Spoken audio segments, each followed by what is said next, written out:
ये थाना हीरानगर में एक सूचना प्राप्त हुई थी कि जो मोबाइल टावर्स होते हैं इसमें एक इक्विपमेंट लगता है जिसे बेस यूनिट बोलते हैं, बेस बैंड यूनिट। और बेस बैंड यूनिट जो होता है ये जो 5G नेटवर्क होता है इसको संचालित करने में इसका उपयोग होता है। ये काफी महंगा एक इक्विपमेंट है और मोबाइल कंपनीज जो होती है इसको इंपोर्ट करती है। ये इंडिया में नहीं बनता है, बाहर से लाया जाता है और फिर ये टावर्स में लगाया जाता है।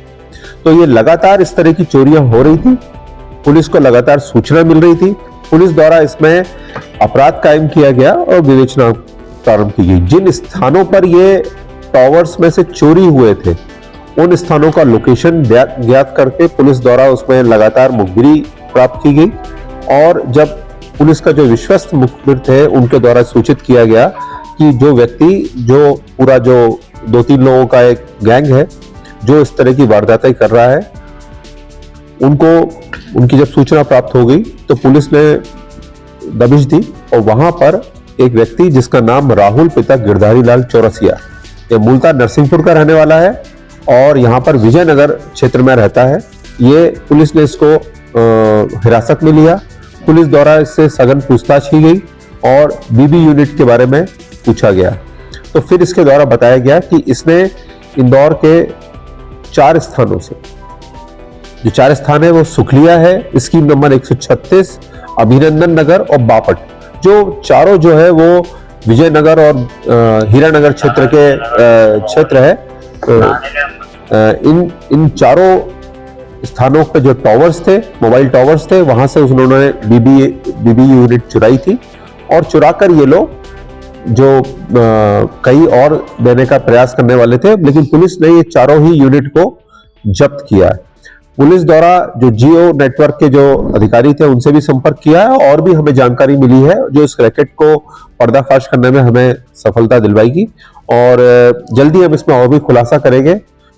पुलिस द्वारा इससे पूछताछ की जा रही है, इसका रिमांड भी लिया जा रहा है और इसके पास से एक जो चोरी के वारदात में जो प्रयोग में लाई जा रही थी एक्टिवा, उसको भी पुलिस ने जब्त किया और कुछ भी जो इक्विपमेंट है वो भी जब्त किया है।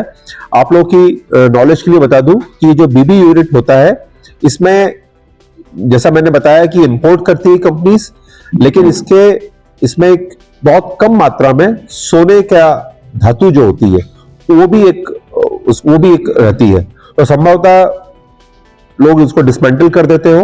तो ये सारी चीजें जो है पुलिस द्वारा पूछताछ की जा रही है और पुलिस जल्दी इसका और भी खुलासा करेगी। देखिए, जैसा मैंने बताया ना कि ये मार्केट में ये काफी महंगी है, इंपोर्ट किया जाता है इसको, ग्रे मार्केट में भी इसकी कीमत अधिक होगी। इसमें कुछ एक बहुमूल्य धातु भी इसमें शामिल रहती है। तो इन सब कारण से ये इसकी वैल्यू अधिक है। इसको चुराना आसान है। मोबाइल टावर अक्सर ये सुनसान इलाकों में रहते हैं, कोई वहां पर सिक्योरिटी नहीं रहती है। तो पहले भी पूर्व में भी कई बैटरीज वगैरह की भी घटनाएं हुई है। तो पुलिस ने एक नए तरह का जो, और इस पे लगातार जैसे मेरी बात हुई थी कंपनी वालों के, उनके द्वारा भी बताया गया कि पुलिस ने मतलब पहली बार इतना बड़ा कितना जो इस तरह की बीबी यूनिट्स जो चोरी हो रही थी उसको भंडाफोड़ किया है और अपने तरीके का अलग एक अपराध है। और ये जो चोर जिस व्यक्ति से हमें मिली है उस समय और भी जानकारी मिलेगी, ऐसी मुझे पूरी उम्मीद है। इसमें 2 आरोपी जो है वो अभी शेष है, जो भाग गए, अपने घरों पे नहीं मिले हैं। हमारे पास में उनके नाम है, पुलिस जल्दी उनको गिरफ्तार करेगी। जैसा मैं आपको बोल रहा हूं कि इसमें हम और भी अच्छी आपको लीड देंगे और इसमें बहुत जल्दी इसमें भी और भी चीजों का हम खुलासा करेंगे। दो नाम जो आपने नहीं, ये यहीं पर 28 वर्ष इसकी उम्र है। ये यहाँ पर आके छोटे मोटे काम करता था।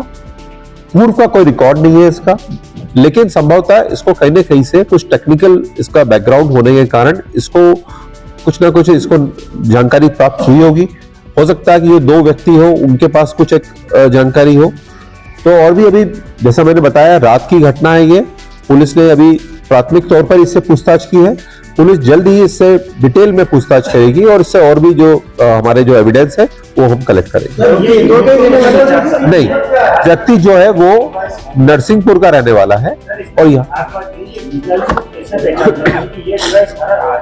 नहीं, बिल्कुल सही है। ये जरूर इसको कुछ ना टेक्निकल इसके पास में एक्सपर्टीज होगी, या तो ये किसी न किसी कंपनी के साथ में पूर्व में इसने काम किया। ये सारी चीजों को हम इसको निकाल रहे हैं। 2 व्यक्ति अभी और आना बचा है, हम उनसे भी पूछताछ करेंगे और ये भी अभी पुलिस के पास में रिमांड पर रहेगा। इसमें जरूरत पड़ेगी तो हम जो दूसरे थानों में भी कुछ अपराध हुए तो वो थाने वालों को भी सूचित करके नहीं, चारों जो देखिए, एरिक्सन एक कंपनी है जो मोबाइल इक्विपमेंट्स बनाती है। ये जो चारों BBU है वो एरिक्सन कंपनी के हैं और जियो नेटवर्क जो है वो एरिक्सन से इंपोर्ट करके अपने टॉवर्स में लगाता है। ये इसकी एक की कॉस्ट करीब 2,75,000 है और छोटे मोटे पार्ट्स मिला के 3 लाख के करीब का रहता है। पुलिस द्वारा इसमें 4 यूनिट्स इसमें जब्त की है।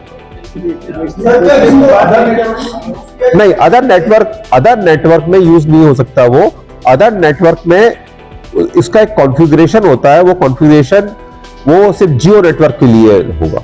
मतलब अदर नेटवर्क के लिए ऐसा इतना मतलब आसान नहीं है उसको यूज करना। हाँ, नहीं, आपका प्रश्न बहुत अच्छा है।